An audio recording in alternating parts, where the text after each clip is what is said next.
The Balloon Hoax, Edgar Allan Poe. Astounding news by express, via Norfolk! The Atlantic crossed in 3 days! Signal triumph of Mr. Monk Mason's flying machine! Arrival at Sullivan's Island, near Charlestown, S.C. of Mr. Mason, Mr. Robert Holland, Mr. Henson, Mr. Harrison Ainsworth, and 4 others, in the steering balloon, Victoria, after a passage of 75 hours from land to land. Full particulars of the voyage.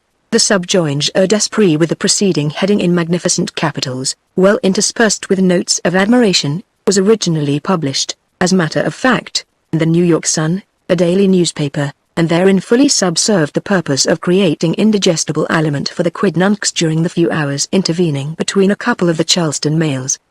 The rush for the sole paper which had the news was something beyond even the prodigious, and, in fact, if, as some assert, the Victoria did not absolutely accomplish the voyage recorded, it will be difficult to assign a reason why she should not have accomplished it.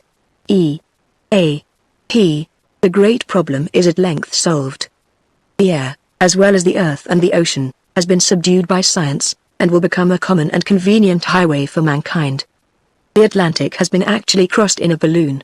And this too without difficulty, without any great apparent danger, with thorough control of the machine, and in the inconceivably brief period of 75 hours from shore to shore. By the energy of an agent at Charleston, S.C., we are enabled to be the first to furnish the public with a detailed account of this most extraordinary voyage, which was performed between Saturday, the 6th instant, at 11 a.m. and 2 p.m., on Tuesday, the 9th instant, by Sir Everard Bringhurst, Mr. Osborne, a nephew of Lord Bentinck's, Mr. Monk Mason, and Mr. Robert Holland, the well-known aeronauts, Mr. Harrison Ainsworth, author of Jack Sheppard, etc., and Mr. Henson, the projector of the late unsuccessful flying machine, with 2 seamen from Woolwich, in all, 8 persons.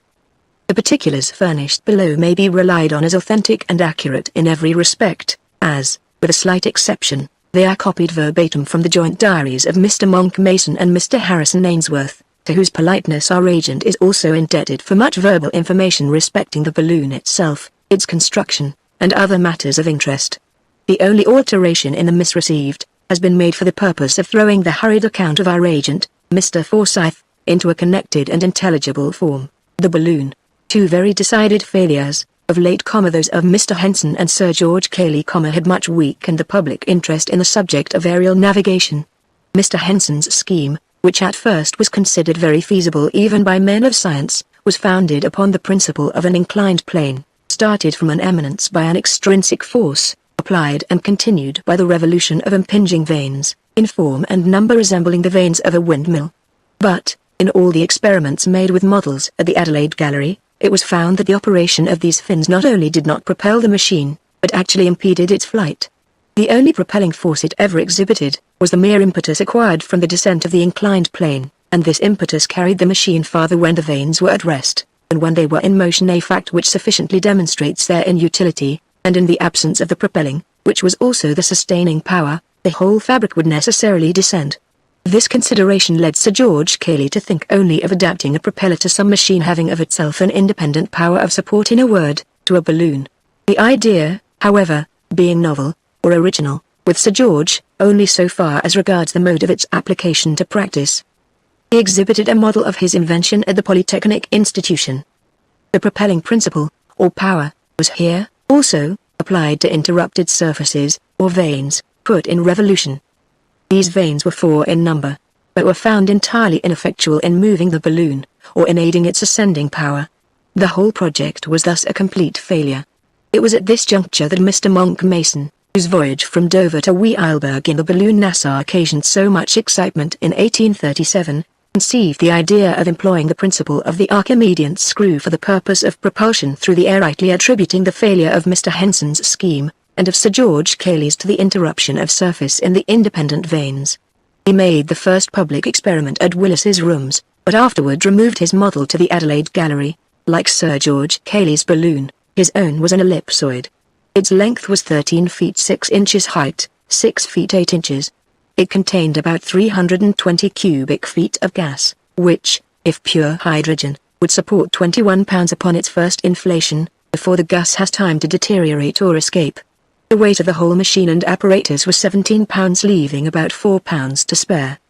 Beneath the center of the balloon was a frame of light wood, about 9 feet long, and rigged onto the balloon itself with a network in the customary manner. From this framework was suspended a wicker basket or car. The screw consists of an axis of hollow brass tube, 18 inches in length, through which, upon a semi-spiral inclined at 15 degrees, pass a series of steel wire radii, 2 feet long, and thus projecting a foot on either side. These radii are connected at the outer extremities by 2 bands of flattened wire, the whole in this manner forming the framework of the screw, which is completed by a covering of oiled silk cut into gauze, and tightened so as to present a tolerably uniform surface. At each end of its axis this screw is supported by pillars of hollow brass tube descending from the hoop. In the lower ends of these tubes are holes in which the pivots of the axis revolve. From the end of the axis which is next the car, proceeds a shaft of steel, connecting the screw with the pinion of a piece of spring machinery fixed in the car. By the operation of this spring, the screw is made to revolve with great rapidity, communicating a progressive motion to the whole. By means of the rudder, the machine was readily turned in any direction. The spring was of great power, compared with its dimensions, being capable of raising 45 pounds upon a barrel of 4 inches diameter, after the first turn, and gradually increasing as it was wound up. It weighed, altogether, 8 pounds 6 ounces. The rudder was a light frame of cane covered with silk, shaped somewhat like a battledore, and was about 3 feet long, and at the widest, 1 foot. Its weight was about 2 ounces. It could be turned flat, and directed upward or downward, as well as to the right or left, and thus enabled the aeronaut to transfer the resistance of the air which in an inclined position it must generate in its passage, to any side upon which he might desire to act, thus determining the balloon in the opposite direction. This model, which, through want of time, we have necessarily described in an imperfect manner, was put in action at the Adelaide Gallery, where it accomplished a velocity of 5 miles per hour, although, strange to say, it excited very little interest in comparison with the previous complex machine of Mr. Henson. So resolute is the world to despise anything which carries with it an air of simplicity.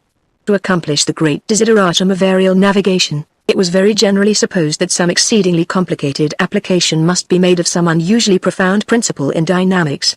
So well satisfied, however, was Mr. Mason of the ultimate success of his invention, that he determined to construct immediately, if possible, a balloon of sufficient capacity to test the question by a voyage of some extent, the original design being to cross the British Channel, as before, in the Nassau balloon. To carry out his views, he solicited and obtained the patronage of Sir Everard Bringhurst and Mr. Osborne, 2 gentlemen well known for scientific acquirement, and especially for the interest they have exhibited in the progress of aerostation. The project, at the desire of Mr. Osborne, was kept a profound secret from the public, the only persons entrusted with the design being those actually engaged in the construction of the machine, which was built, under the superintendence of Mr. Mason, Mr. Holland, Sir Everard Bringhurst, and Mr. Osborne, at the seat of the latter gentleman near Penstrewthal, in Wales. Mr. Henson, accompanied by his friend Mr. Rainsworth, was admitted to a private view of the balloon, on Saturday last, when the 2 gentlemen made final arrangements to be included in the adventure. We are not informed for what reason the 2 seamen were also included in the party, but in the course of a day or 2, we shall put our readers in possession of the minutest particulars respecting this extraordinary voyage. The balloon is composed of silk, varnished with a liquid gum caoutchouc. It is of vast dimensions, containing more than 40,000 cubic feet of gas, but as coal gas was employed in place of the more expensive and inconvenient hydrogen, the supporting power of the machine, when fully inflated, and immediately after inflation, is not more than about 2,500 pounds. The coal gas is not only much less costly, but is easily procured and managed. For its introduction into common use for purposes of aerostation, we are indebted to Mr. Charles Green. Up to his discovery, the process of inflation was not only exceedingly expensive, but uncertain. 2 and even 3 days have frequently been wasted in futile attempts to procure a sufficiency of hydrogen to fill a balloon, from which it had great tendency to escape, owing to its extreme subtlety, and its affinity for the surrounding atmosphere. In a balloon sufficiently perfect to retain its contents of coal gas unaltered, in quantity or amount, for 6 months, an equal quantity of hydrogen could not be maintained in equal purity for 6 weeks. The supporting power being estimated at 2,500 pounds, and the united weights of the party amounting only to about 1,200, there was left a surplus of 1,300, of which again 1,200 was exhausted by ballast, arranged in bags of different sizes, with their respective weights marked upon them by cordage, barometers, telescopes, barrels containing provision for a fortnight, water casks, cloaks, carpetbags, and various other indispensable matters, including a coffee warmer, contrived for warming coffee by means of slack lime, so as to dispense altogether with fire, if it should be judged prudent to do so. All these articles, with the exception of the ballast, and a few trifles, were suspended from the hoop overhead. The car is much smaller and lighter, in proportion, than the one appended to the model. It is formed of a light wicker, and is wonderfully strong for so frail-looking a machine. Its rim is about 4 feet deep. The rudder is also very much larger, in proportion, than that of the model, and the screw is considerably smaller. The balloon is furnished besides with a grapnel, and a guide rope, which latter is of the most indispensable importance. A few words, an explanation, will here be necessary for such of our readers as are not conversant with the details of aerostation. As soon as the balloon quits the earth, it is subjected to the influence of many circumstances tending to create a difference in its weight, augmenting or diminishing its ascending power. For example, there may be a deposition of dew upon the silk, to the extent, even, of several hundred pounds. Ballast has then to be thrown out, or the machine may descend. This ballast being discarded, and a clear sunshine evaporating the dew, and at the same time expanding the gas in the silk, the whole will again rapidly ascend. To check this ascent, the only recourse is, or rather was, until Mr. Green's invention of the guide rope, the permission of the escape of gas from the valve, but, in the loss of gas, is a proportionate general loss of ascending power, so that, in a comparatively brief period, the best constructed balloon must necessarily exhaust all its resources, and come to the earth. This was the great obstacle to voyages of length. The guide rope remedies the difficulty in the simplest manner conceivable.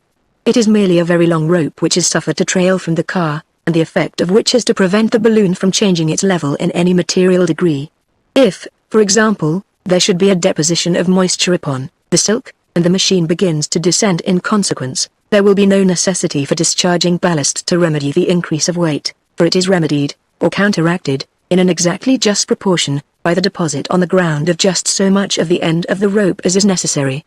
If, on the other hand, any circumstances should cause undue levity, and consequent ascent, this levity is immediately counteracted by the additional weight of rope upraised from the earth. Thus, the balloon can neither ascend nor descend, except within very narrow limits, and its resources, either in gas or ballast, remain comparatively unimpaired. When passing over an expanse of water, it becomes necessary to employ small kegs of copper or wood, filled with liquid ballast of a lighter nature than water. These float, and serve all the purposes of a mere rope on land. Another most important office of the guide rope, is to point out the direction of the balloon. The rope drags, either on land or sea, while the balloon is free. The latter, consequently, is always in advance, when any progress whatever is made. A comparison, therefore, by means of the compass, of the relative positions of the two objects, will always indicate the course. In the same way, the angle formed by the rope with the vertical axis of the machine, indicates the velocity. When there is no angle, in other words, when the rope hangs perpendicularly, the whole apparatus is stationary, but the larger the angle, that is to say, the farther the balloon precedes the end of the rope, the greater the velocity, and the converse, as the original design was to cross the British Channel, and alight as near Paris as possible. The voyagers had taken the precaution to prepare themselves with passports directed to all parts of the continent, specifying the nature of the expedition, as in the case of the Nassau voyage, and entitling the adventurers to exemption from the usual formalities of office. Unexpected events, however, rendered these passports superfluous. The inflation was commenced very quietly at daybreak, on Saturday morning, the 6th instant, in the courtyard of Wheelville House, Mr. Osborne's seat, about a mile from Penstrewthal, in North Wales, and at 11:07, everything being ready for departure, the balloon was set free, rising gently but steadily, in a direction nearly south, no use being made, for the first half hour, of either the screw or the rudder. We proceed now with the journal, as transcribed by Mr. Forsyth from the joint MSS. of Mr. Monk Mason and Mr. Ainsworth. The body of the journal, as given, is in the handwriting of Mr. Mason, and a P.S. is appended, each day, by Mr. Ainsworth, who has in preparation, and will shortly give the public a more minute and, no doubt, a thrillingly interesting account of the voyage. The Journal. Saturday, April the 6th th. Every preparation likely to embarrass us having been made overnight, we commenced the inflation this morning at daybreak, but owing to a thick fog which encumbered the folds of the silk and rendered it unmanageable, we did not get through before nearly 11 o'clock. Cut loose, then, in high spirits, and rose gently but steadily, with a light breeze at north, which bore us in the direction of the Bristol Channel. Found the ascending force greater than we had expected, and as we arose higher and so got clear of the cliffs, and more in the sun's rays, our ascent became very rapid. I did not wish, however, to lose gas at so early a period of the adventure, and so concluded to ascend for the present. We soon ran out our guide rope, but even when we had raised it clear of the earth, we still went up very rapidly. The balloon was unusually steady, and looked beautifully. In about 10 minutes after starting, the barometer indicated an altitude of 15,000 feet. The weather was remarkably fine, and the view of the subjacent country a most romantic one when seen from any point was now especially sublime. The numerous deep gorges presented the appearance of lakes, on account of the dense vapors with which they were filled, and the pinnacles and crags to the southeast, piled in inextricable confusion, resembling nothing so much as the giant cities of Eastern fable. We were rapidly approaching the mountains in the south, but our elevation was more than sufficient to enable us to pass them in safety. In a few minutes we soared over them in fine style, and Mr. Ainsworth, with the seaman, was surprised at their apparent want of altitude when viewed from the car, the tendency of great elevation in a balloon being to reduce inequalities of the surface below, to nearly a dead level. At 11:30, still proceeding nearly south, we obtained our first view of the Bristol Channel, and, in 15 minutes afterward, the line of breakers on the coast appeared immediately beneath us, and we were fairly out at sea. We now resolved to let off enough gas to bring our guide rope, with the buoys affixed, into the water. This was immediately done, and we commenced a gradual descent. In about 20 minutes our first buoy dipped, and at the touch of the second soon afterward, we remained stationary as to elevation. We were all now anxious to test the efficiency of the rudder and screw, and we put them both into requisition forthwith, for the purpose of altering our direction more to the eastward, and in a line for Paris. By means of the rudder we instantly effected the necessary change of direction, and our course was brought nearly at right angles to that of the wind, when we set in motion the spring of the screw, and were rejoiced to find it propel us readily as desired. Upon this we gave 9 hearty cheers, and dropped in the sea a bottle, enclosing a slip of parchment with a brief account of the principle of the invention. Hardly, however, had we done with our rejoicings, when an unforeseen accident occurred which discouraged us in no little degree. The steel rod connecting the spring with the propeller was suddenly jerked out of place, at the car end, by a swaying of the car through some movement of one of the 2 seamen we had taken up, and in an instant hung dangling out of reach, from the pivot of the axis of the screw. While we were endeavoring to regain it, our attention being completely absorbed, we became involved in a strong current of wind from the east, which bore us, with rapidly increasing force, toward the Atlantic. We soon found ourselves driving out to sea at the rate of not less, certainly, than 50 or 60 miles an hour, so that we came up with Cape Clear, at some 40 miles to our north, before we had secured the rod, and had time to think what we were about. It was now that Mr. Ainsworth made an extraordinary but, in my fancy, a by no means unreasonable or chimerical proposition, in which he was instantly seconded by Mr. Holland, viz., that we should take advantage of the strong gale which bore us on, and in place of beating back to Paris, make an attempt to reach the coast of North America. After slight reflection, I gave a willing assent to this bold proposition, which, strange to say, met with objection from the 2 seamen only. As the stronger party, however, we overruled their fears, and kept resolutely upon our course. We steered due west, but as the trailing of the buoys materially impeded our progress, and we had the balloon abundantly at command, either for ascent or descent, we first threw out 50 pounds of ballast, and then wound up, by means of a windlass, so much of the rope as brought it quite clear of the sea. We perceived the effect of this maneuver immediately, in a vastly increased rate of progress, and, as the gale freshened, we flew with a velocity nearly inconceivable, the guide rope flying out behind the car, like a streamer from a vessel. It is needless to say that a very short time sufficed us to lose sight of the coast. We passed over innumerable vessels of all kinds, a few of which were endeavoring to beat up, but the most of them lying to. We occasioned the greatest excitement on board, all an excitement greatly relished by ourselves, and especially by our 2 men, who, now under the influence of a dram of Geneva, seemed resolved to give all scruple, or fear, to the wind. Many of the vessels fired signal guns, and in all we were saluted with loud cheers, which we heard with surprising distinctness, and the waving of caps and handkerchiefs. We kept on in this manner throughout the day with no material incident, and, as the shades of night closed around us, We made a rough estimate of the distance traversed. It could not have been less than 500 miles, and was probably much more. The propeller was kept in constant operation, and, no doubt, aided our progress materially. As the sun went down, the gale freshened into an absolute hurricane, and the ocean beneath was clearly visible on account of its phosphorescence. The wind was from the east all night, and gave us the brightest omen of success. We suffered no little from cold, and the dampness of the atmosphere was most unpleasant, but the ample space in the car enabled us to lie down, and by means of cloaks and a few blankets we did sufficiently well. P.S. by Mr. Rainsworth, the last 9 hours have been unquestionably the most exciting of my life. I can conceive nothing more sublimating than the strange peril and novelty of an adventure such as this. May God grant that we succeed. I ask not success for mere safety to my insignificant person, but for the sake of human knowledge and for the vastness of the triumph. And yet the feat is only so evidently feasible that the sole wonder is why men have scrupled to attempt it before. One single gale such as now befriends us lets such a tempest whirl forward a balloon for 4 or 5 days. These gales often last longer, and the voyager will be easily borne, in that period, from coast to coast. In view of such a gale the broad Atlantic becomes a mere lake.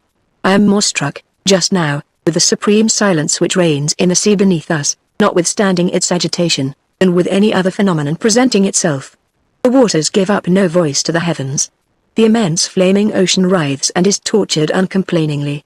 The mountainous surges suggest the idea of innumerable dumb gigantic fiends struggling in impotent agony. In a night such as is this to me, a man lives a whole century of ordinary life, nor would I forego this rapturous delight for that of a whole century of ordinary existence. Sunday, the 7th. Mr. Mason's miss. This morning the gale, by 10, had subsided to an 8 or 9 knot breeze, for a vessel at sea, and bears us, perhaps, 30 miles per hour, or more. It has veered, however, very considerably to the north, and now, at sundown, we are holding our course due west, principally by the screw and rudder, which answer their purposes to admiration. I regard the project as thoroughly successful, and the easy navigation of the air in any direction, not exactly in the teeth of a gale, as no longer problematical. We could not have made head against the strong wind of yesterday, but, by ascending, we might have got out of its influence, if requisite. Against a pretty stiff breeze, I feel convinced, we can make our way with the propeller. At noon, today, ascended to an elevation of nearly 25,000 feet, about the height of Cotopaxi, by discharging ballast. Did this to search for a more direct current, but found none so favorable as the one we are now in. We have an abundance of gas to take us across this small pond, even should the voyage last 3 weeks. I have not the slightest fear for the result. The difficulty has been strangely exaggerated and misapprehended. I can choose my current, and should I find all currents against me, I can make very tolerable headway with the propeller. We have had no incidents worth recording. The night promises fair. P.S. by Mr. Rainsworth. I have little to record, except the fact, to me quite a surprising one, that, at an elevation equal to that of Cotopaxi, I experienced neither very intense cold, nor headache, nor difficulty of breathing. Neither, I find, did Mr. Mason, nor Mr. Holland, nor Sir Everard. Mr. Osborne complained of constriction of the chest, but this soon wore off. We have flown at a great rate during the day, and we must be more than halfway across the Atlantic. We have passed over some 20 or 30 vessels of various kinds, and all seem to be delightfully astonished. Crossing the ocean in a balloon is not so difficult a feat after all. Omignotum pro magnifico. At 25,000 feet elevation the sky appears nearly black, and the stars are distinctly visible, while the sea does not seem convex, as one might suppose, but absolutely and most unequivocally concave. 1. Monday, the 8th. Mr. Mason's miss. This morning we had again some little trouble with the rod of the propeller, which must be entirely remodelled, for fear of serious accident. I mean the steel rod, not the vanes. The latter could not be improved. The wind has been blowing steadily and strongly from the northeast all day, and so far fortune seems bent upon favouring us. Just before day, we were all somewhat alarmed at some odd noises and concussions in the balloon, accompanied with the apparent rapid subsidence of the whole machine. These phenomena were occasioned by the expansion of the gas, through increase of heat in the atmosphere, and the consequent disruption of the minute particles of ice with which the network had become encrusted during the night. Threw down several bottles to the vessels below. Saw one of them picked up by a large ship, seemingly one of the New York line packets. Endeavored to make out her name, but could not be sure of it.